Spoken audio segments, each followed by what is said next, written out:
Wait, it starts at point. Is it started yet? Yep, it's going. Okay, all right. Thank you, Carol. Thank you, Carol, for working so hard on this fundraiser, and for Barb for putting herself out there. You know, she has to cash the checks, so that's a good, difficult job. And thank you all for coming out. I really, really appreciate it. So, you know, we're here tonight to try to save Cleveland Heights, okay? We're a good-hearted people in Cleveland Heights. When the government has asked for more money, especially our local government, we've looked around, seen that, you know, we're pretty blessed, and we've willingly agreed to pay more to our local government to help people. And it's benevolence. So our city has asked and asked, we've given and given. Now that people are saying no more, does this mean we're no longer loving, caring, giving people? No. We've been taxed to the brink. We can no longer give without having to make huge sacrifices to our personal household budgets. We've reached the point of punitive taxation. The city says to these good-hearted people, if you don't pay more, we're going to cut your services. I even believe that people who want this tax increase have good intentions. I think they genuinely believe that the taxes are going to help people. Look around. Our city has gone from 60,000 people to 45,000 people. We used to have some of the best schools in the state. Now, they're some of the worst. We used to have fantastic services and low taxes. Now we have some of the highest taxes in the state, and our services just keep getting cut.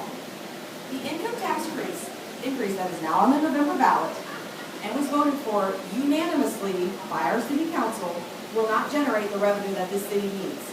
It will anger more residents who will leave. It will decrease our tax base even more, and it will decrease our property taxes even more because people won't want to move into an area with crippling taxation. Good-hearted people, high taxes are hurting the middle class.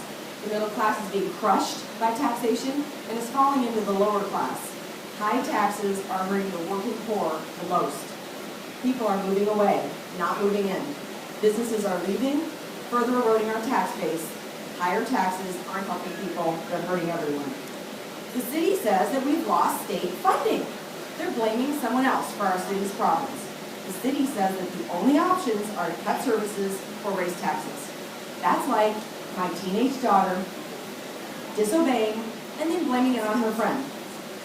Then saying to me, okay, Mom, you can punish my friend or lose me as a daughter.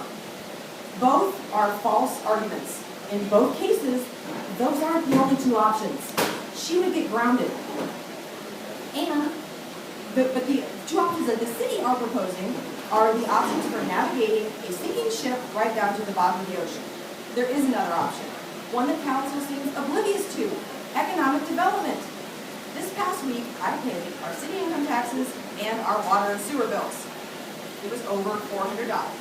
I understand that a few elitists in our city pay much more, but they're a very small sliver of our population. The majority of our city is funded by people who make this much money.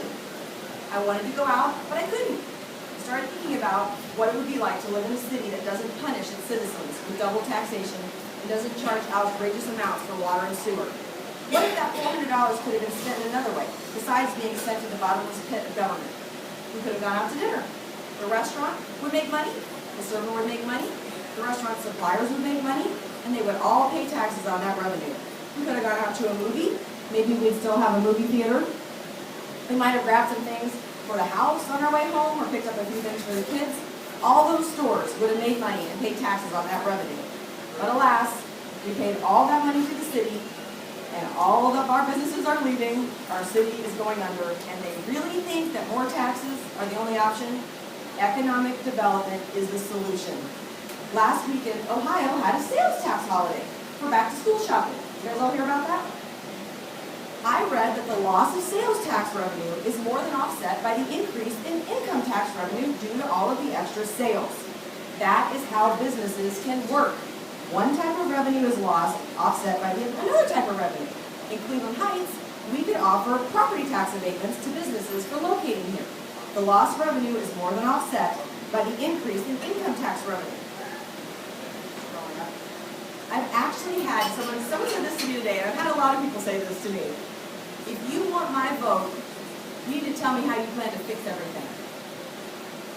And people want me to have a complete economic plan and a balanced budget in my hand. And I'm thinking, if I had that, I wouldn't be getting myself into this mess. I'd make 6 copies and take it up to City Hall.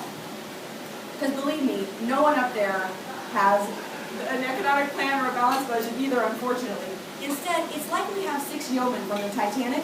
Remember the first time you heard about the Titanic, or like every time you watch the movie, you think, someone pay attention to the warnings. Slow down. Turn around. No, don't ignore that warning. Just turn the ship a little bit. Just do something different and maybe it won't sink this time. It always sinks. If there was one person running up and down the deck of that ship saying that, the Titanic might not have sunk, right? I want to be that one person in Cleveland Heights. Thank you for coming.